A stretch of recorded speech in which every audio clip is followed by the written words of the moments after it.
waktunya itu apa? Berkah. Justru kalau kita itu merasa kok waktu kok cepat sekali, kita merasa kok hidup kita kok kayak gini, itu tandanya itu hari itu dia mungkin tidak baca Quran, atau hari itu dia belum tilawah Al-Quran. Sekarang misalnya tanggal 23, jenengan semuanya Bapak Ibu ya, yang biasa tilawah 1 juz, ya mungkin sekarang juz 23 kalau dihitung pakai kalender Masehi ya toh. Kalau dihitung kalender Hijriah tanggal berapa ini? Ayo tanggal berapa? 17. Ya. Intinya apa? Kita harus berusaha semaksimal mungkin. Kalau kita bisa ngaji sehari sejuz itu alhamdulillah.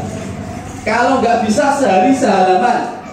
Kalau nggak bisa jenengan sehari seayat. Kalau nggak bisa lagi jenengan istighfar. Bisa jadi hati jenengan kotoran begitu. Atau mungkin bisa jadi kita banyak dosanya di hadapan Allah Subhanahu wa Ta'ala. Maka apabila hatinya bersih, dia tidak akan pernah bosan membaca Al-Quran. Demi Allah, saya diberikan Allah Subhanahu wa Ta'ala dan teman-teman saya itu banyak kemudahan.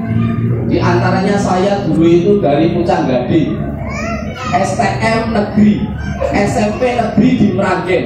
Saya orang sini sebenarnya, tapi sekarang saya pindah di Simo Boyolali, nggak kenal siapa-siapa, hanya beberapa orang. Ketika itu ada yang tanya, Ustaz, Masnya bisa ngajar tasik? Insya Allah, sedikit-sedikit saya bisa. Dulu waktu di Meranggen saya belajar dari rumah, pagi sebelum berangkat sekolah saya taksim sama kiai di sana. Kemudian di Boyolali, walau alam kisahnya saya betul-betul lupa, yang jelas ada yang nawari saya itu ngajar Quran, dan itu di pesantren. Dan pesantren yang saya ajar itu ya pesantren Darussalam di Simo Boyolali yang pertama saya ajar di situ. Dan di situ saya ngajar Quran, Pak. Bayangkan, saya nggak pernah mondok. Hampir banyak para ustadz-ustadz itu alumni pesantren, tapi saya nggak pernah mondok. Apa kemudahan dari Allah? Karena Al-Quran. Padahal baru bisa baca Al-Quran dengan tartil, kemudian ditawari. Dan pesan guru saya tadi satu, Pak, kalau dalam kebaikan jangan ditolak. Selama itu dalam kebaikan, selama dalam kebaikan laksanakan. Meskipun kemampuan kita sederhana, sampaikanlah sebisa mungkin, sekemampuan Anda, semaksimal Anda, sesuai bidang Anda. Kalau Anda yang bisanya tata sandal, tata sandal. Anda yang bisanya ngelap kaca, lap kaca. Anda yang bisanya adzan, adzan. Anda yang bisanya memasak, silahkan memasak. Sesuai kemampuan kita, kita berjuang di jalan Allah Subhanahu wa Ta'ala. Maka memang hidup itu sebenarnya kita itu untuk dakwah. Kalau Anda ingin jadi hamba Allah yang prioritas, maka prioritaskan dakwah dalam diri Anda. Paling tidak ibu itu bisa ngajari. Jangan yang ngajarkan Al-Fatihah itu orang lain atau ustadz-ustadznya. Lah kalau kita pengen amal jariah dari anak kita, usahakan bapak ibunya itu yang ngajarkan Al-Fatihah anaknya. Membetulkan satu huruf. Nah kalau nanti di akhirat kita kesulitan bisa, kemudian kita itu betul-betul amal kita itu kurang, kemudian datang seorang anak yang soleh, anak kita yang soleha, dia nolong kita nanti di akhirat, betapa bahagianya kita. Apalagi kita yang ditolong oleh anaknya itu dipakaikan mahkota oleh anaknya, betapa bahagianya kita nanti di akhirat. Kalau orang tua yang lain nanti dikasih mahkota oleh anaknya, lalu kita sedang apa saat itu, Pak? Saya ulangi, kalau orang tua yang lain nanti dikasih mahkota oleh anaknya, dikasih jubah, digandeng bareng masuk surga, lalu kita sedang apa saat itu? Ini PR bagi kita. Maka diantaranya saya Ba'da Maghrib sampai Isya ini diantara visi saya mengajak Bapak Ibu di sini.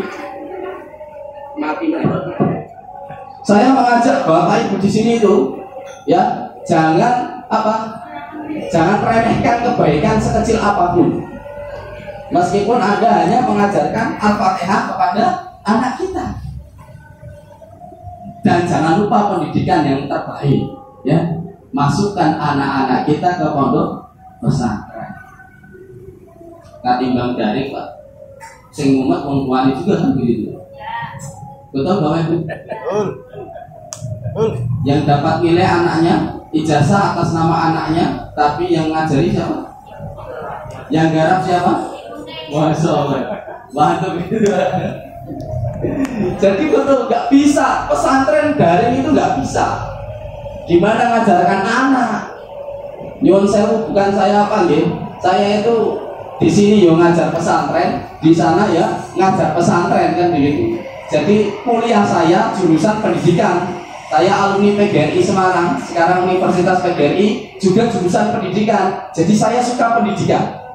Maka saya katakan sekarang bismillahirrahmanirrahim, jangan lupa masukkan anak-anaknya ke pondok pesantren. Syukur masukkan anak-anaknya ke pesantren tahfidzul Quran, jadi penghafal Al-Quran, insyaallah.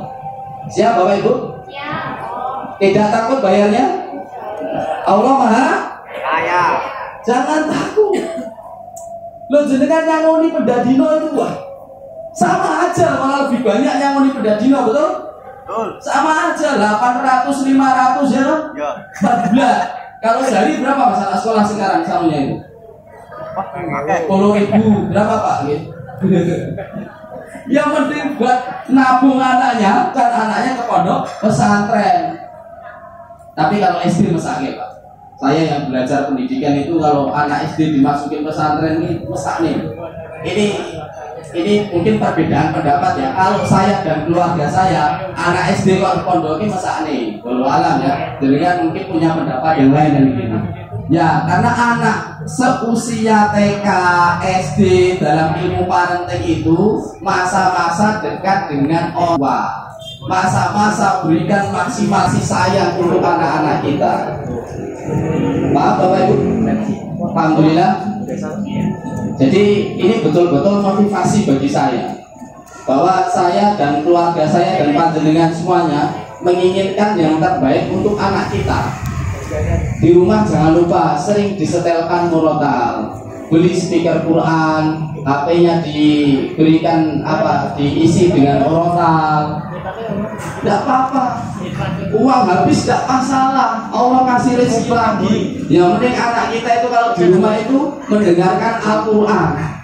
Loh ada, ini di salah satu video yang viral itu seorang anak itu kesurupan setan gaul, ya jin rock and roll. Ketika ditanya ini ketika ditanya itu, kamu masuk lewat mana? Lewat kuping. Gitu jawabnya seperti itu. Kamu masuk sendiri apa dipanggil? Dipanggil lah. Sama siapa? Sama dia sendiri. Lewat mana? Lewat kuping. Lewat apa? Lewat musik. Bayangkan. Lewat musik. Kamu jin underground ya? Iya, aku jin underground gitu. Kamu bisa nyanyi apa? Nyanyi metal lah. Ya gitu. Sampai seperti itu. Kamu keluar gak? Apa yang kamu rasakan ketika si anak ini beribadah? Panas katanya. Kemudian diruqyah terus ditanya, alhamdulillah mau keluar kan begitu. Jadi nggak terasa setan itu bisa masuk lewat sini. Lo kalau jenengan dengarkan musik Pak, itu kaki jenengan kadang goyang-goyang nggak Pak? Atau mungkin jenengan gini-gini sendiri. Itu refleks kan, kadang kan begitu, ya kan? Nah itu siapa yang gerakan seperti itu? Nah nggak tahu juga kan begitu. Jadi ini penting sekali. Ini kesimpulannya Pak. Jenengan kalau di rumah ya anak-anaknya itu didengarkan Al-Quran, ya, dengarkan Al-Quran. Insya Allah ini jadi obat di rumah. Insya Allah keluarganya sakinah, mawaddah, warahmah. Hadirin rahimani wa rahimakumullah. Di antara dalilnya yaitu khairukum man ta'allama al-Qur'ana wa 'allamahu, sebaik-baik kalian adalah yang man ta'allam, yang mempelajari Al-Qur'an, wa 'allamahu, dan mengamalkannya. Maka saya alhamdulillah diberikan kemudahan Allah Subhanahu wa taala menulis salah satu kitab ini. Nah, kitab ini alhamdulillah membuat saya keliling berbagai kota di Indonesia, bahkan terakhir di Malaysia. Alhamdulillah Allah Subhanahu wa taala memberikan saya kemudahan. Maka kalau ke depan saya kok dipanggil lagi ke sini, mungkin pekan keberapa kita bahas kitab. mungkin dari panitia menyediakan papan tulis lah. Paling tidak itu kita bisa mengamalkan isinya. Paling tidak pengajian seperti ini itu menyelesaikan satu kitab saja. Misalnya bahas fikih mazhab Syafi'i, selesaikan untuk pemula. Misalnya pakai matan Safinatun Najah atau mungkin jadi tidak, kajiannya itu tidak tematik. Besok ganti tema melek, besok ganti tema melek, besok ganti tema melek. Lebih bagus jenengan punya kitabnya, menyelesaikan satu kitab, diamalkan, masya Allah, itu lebih mengena gitu. Maka salah satu jurusan di pondok pesantren saya itu ada jurusan Subah Taksil Ilm, itu jurusan khusus para asatizahnya itu dari Timur Tengah. Jadi pelajarannya itu yang menyelesaikan kitab dulu kan begitu.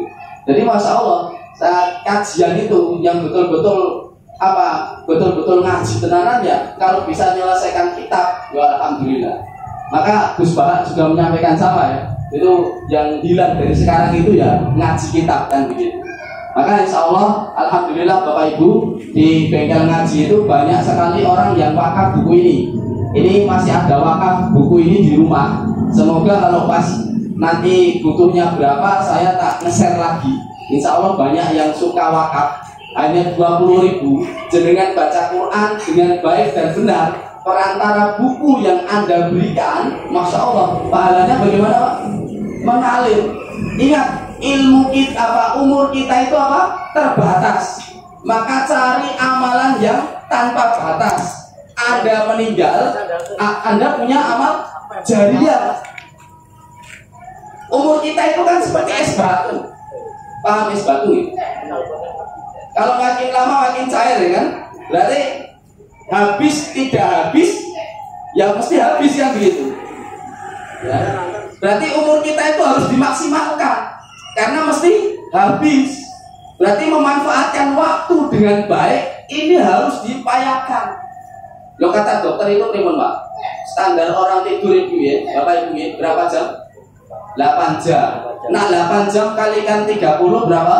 240 jam. 240 jam kalau jadikan hari berapa hari Mas? Matematikanya yang pintar. Berapa? 10 hari, sepertiga umur kita buat tidur. 30 ya, 30 melek ya, 20 melek, yang 10 tidur dan begitu. Bahwa para ulama dulu itu tidurnya itu masya Allah itu. Bahkan sampai kitab yang mereka tulis itu lebih banyak halamannya ketimbang umurnya.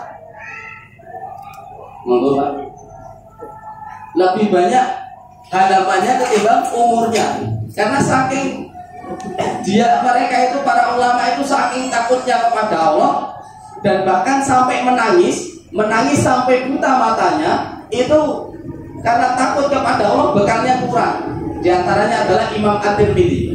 Dia itu di akhir hidupnya, Imam At-Tirmidzi itu dia hafal Quran, hafal hadis, tahu banyak hadis, mengamalkan amalan di dalam Al-Quran, mengamalkan sunnah Rasulullah, tahajud tiap malam, puasa dia tidak meninggalkan beliau itu.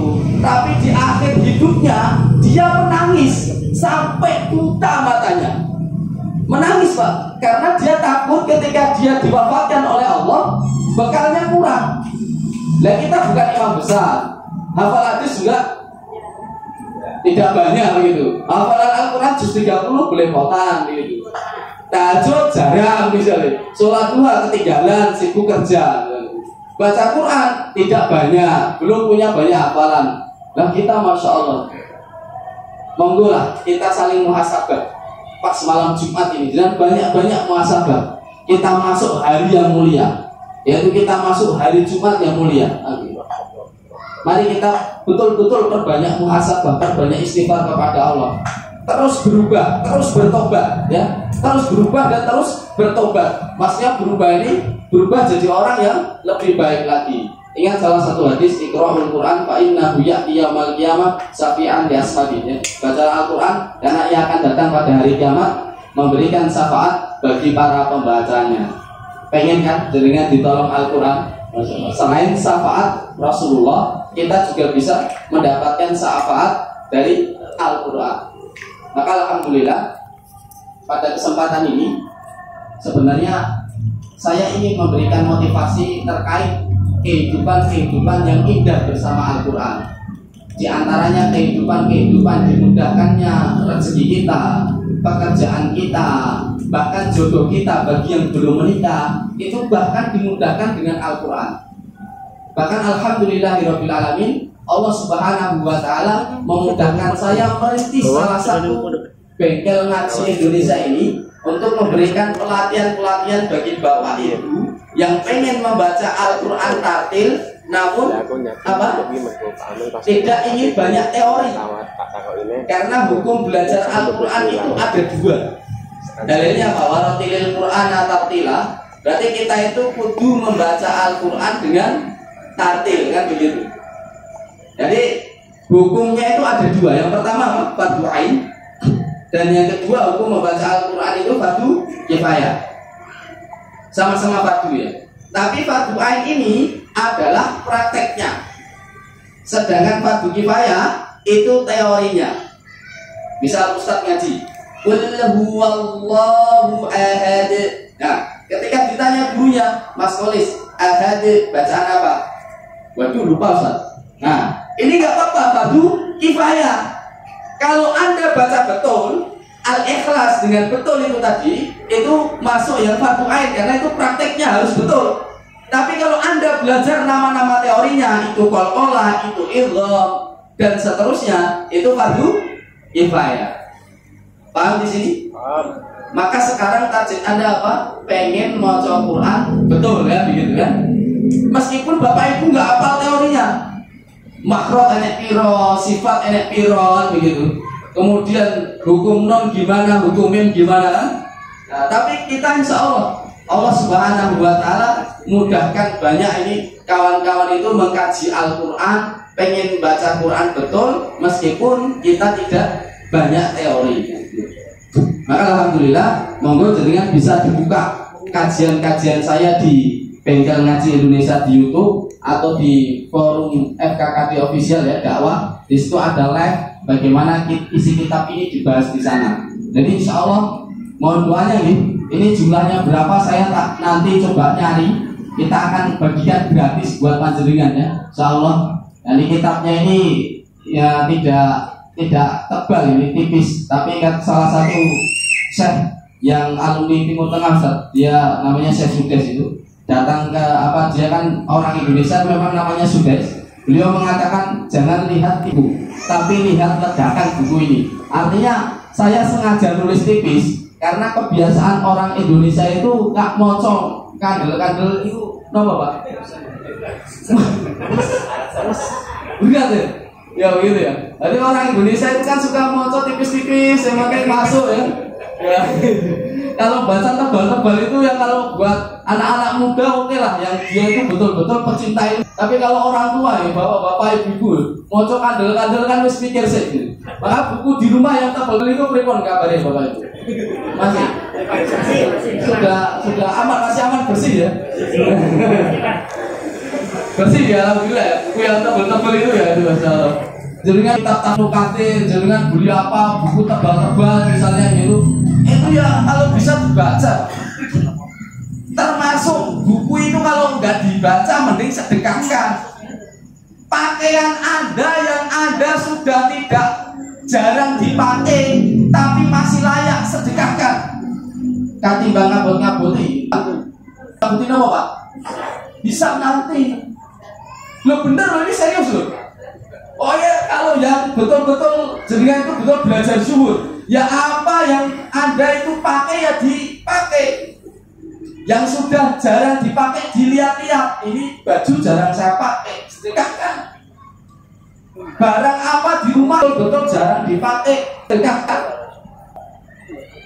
Loh, apa umur kita terbatas, maka cari amalan yang tanpa batas. Itu loh, moto kita itu loh, jangan lupa ya. Prinsip kita ya. Setan itu Pak, itu saya teringat ya, setan itu menakut-nakuti manusia dengan kemiskinan ya. Jadi memang sedekah ya abot ya, karena apa? Setan menakut-nakuti kita dengan kemiskinan. Maka sebisa mungkin dengan kalau pagi itu sedekah, ada kotak di rumah, jenengan masukin kotak, kemudian jenengan berdoa kepada Allah Subhanahu wa Ta'ala. Di antara kemudahan-kemudahan yang Allah berikan, alhamdulillah Pak, beberapa silaturahim dengan Al-Quran itu mudah diterima, Ustaz.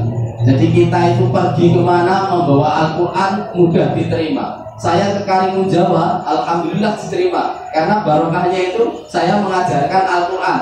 Padahal di sana mayoritas itu ada saudara-saudara kita Nahdien di sana. Tetapi kita diterima di sana alhamdulillah karena barokah mengajar Al-Quran. Saya pernah mengajar Al-Quran di Hidayatullah. Saya juga pernah mengajar Al-Quran di Muhammadiyah. Jadi keliling Pak. Jadi tidak hanya di saudara-saudara kita Nahdlatul Ulama, juga kita mengajarkan Al-Quran di manapun. Yang jelas, yang penting kita Islam, kita satu akidah Ahlus Sunnah wal Jamaah, kita ajarkan.